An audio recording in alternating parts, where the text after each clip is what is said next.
Hi everyone, my name is Mary Haggerty and we are debate group 3 and we are going to be talking about criminalization.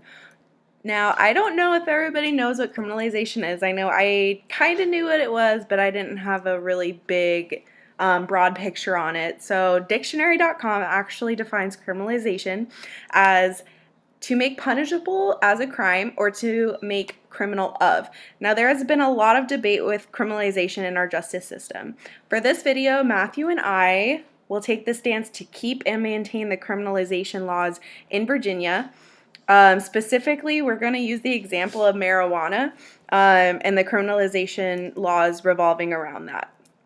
Did you know that if you get caught with possession of marijuana, your first offense, it is considered a misdemeanor, but you can also be incarcerated for up to 30 days, and you can also have a fine up to $500. If you get caught with selling this illegal substance from anywhere to half an ounce to 5 pounds, you can get up to 10 years in prison, and you can also be faced with a fine of $2,500.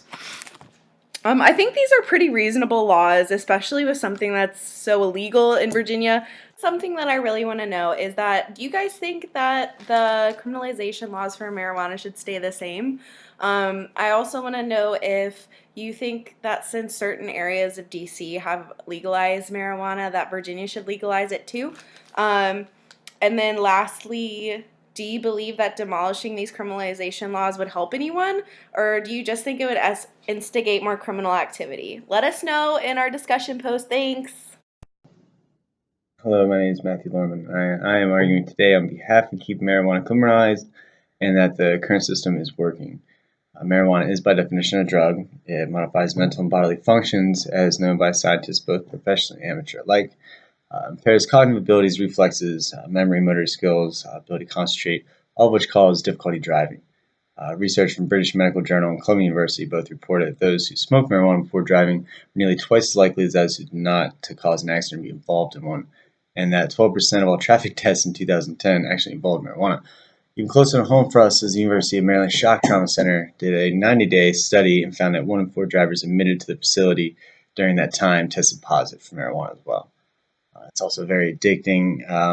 It's also addicting. National Institute on Drug Abuse reported 17% of admissions to publicly funded substance centers to be for marijuana, which is second only to alcohol, more than any other one drug by itself, and nearly the same amount as heroin and powder cocaine combined. Other studies have shown that marijuana has about a 9% chance of being addicted to it for users over the age of 18, younger in age, and the chance increases to 17%, and daily use increases 25 to 50%. The current system being implemented by the ways of drug courts, actually, to handle criminal cases involving drug abuse, showing promise in regions that are actually using them.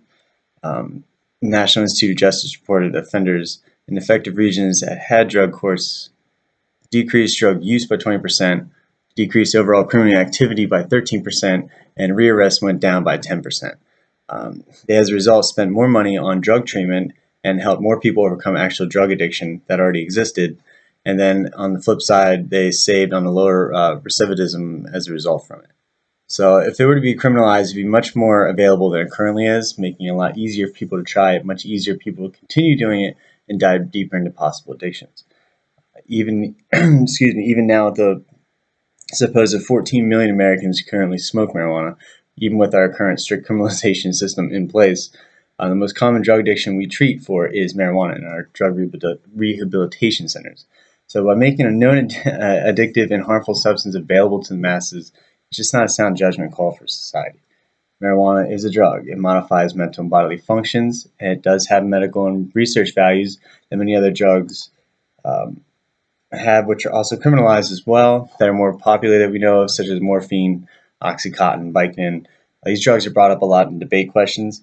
They are drugs that do have good medical research and good medical purposes, but they're also just as well known for why they are illegal as the fact they are illegal. They're very dangerous. They have medical research purposes, like we said, but in the general populace, the abuse potentials are high, they're addicting, and even abusing them can easily become fatal from one dosage.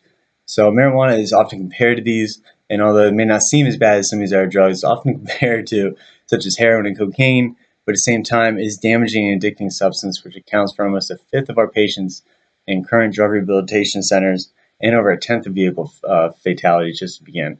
So that to me is a viable reason to leave marijuana criminalized. Thank you.